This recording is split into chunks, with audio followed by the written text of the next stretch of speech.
On the 22nd of May 2017, a terrorist walked into the foyer of Manchester Arena and detonated a bomb just as thousands of people, many of them children, were leaving a concert.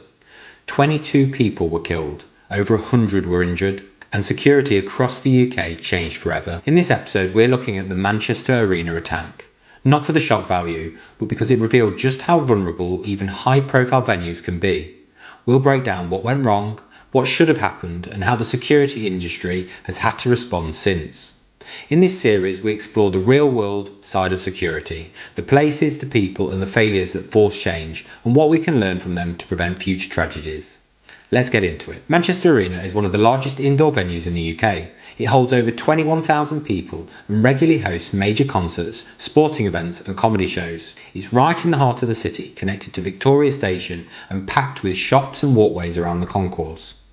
On the night of the attack, the 22nd of May 2017, American pop star Ariana Grande was performing.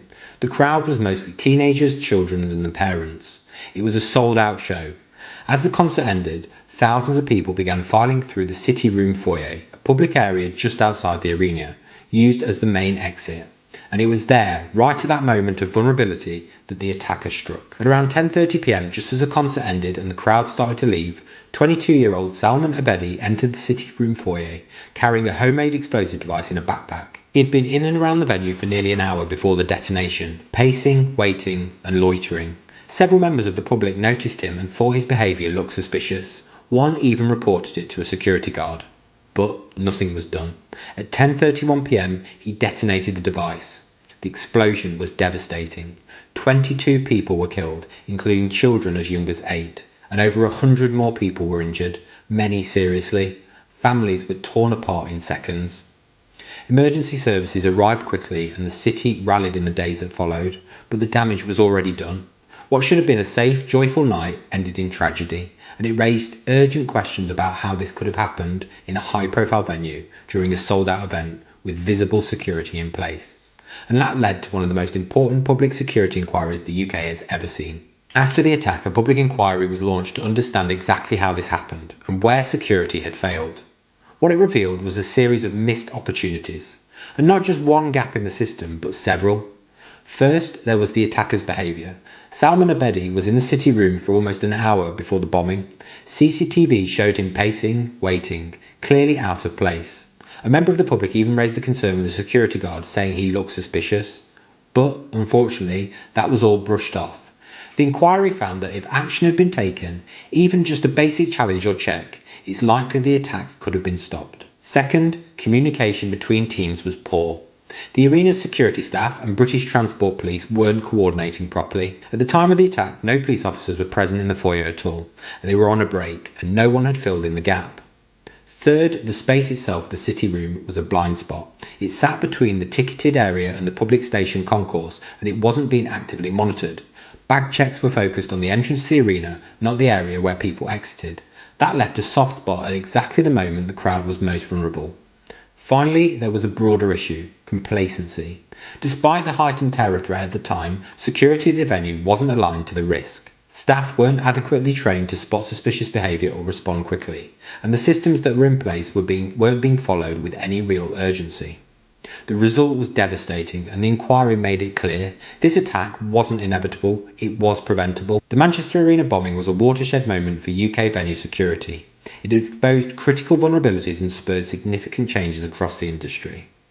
1. Enhanced staff training and awareness. Venue staff now receive comprehensive counter-terrorism training, such as the government's Action Counters Terrorism programme. This training equips them to identify suspicious behaviour, understand potential threats, and respond effectively in high-pressure situations. 2. Strengthened physical security measures. Security protocols at public venues have been overhauled. Standard practices now include rigorous bag checks and screening procedures, installation of metal detectors and security ones, controlled access points to manage crowd flow and prevent unauthorised entry. 3. Improved coordination with emergency services. Communication between venue security teams, local police and emergency responders has been significantly improved. Joint exercises and shared protocols ensure a cohesive response to potential threats, enhancing overall preparedness. 4. Advanced surveillance and monitoring.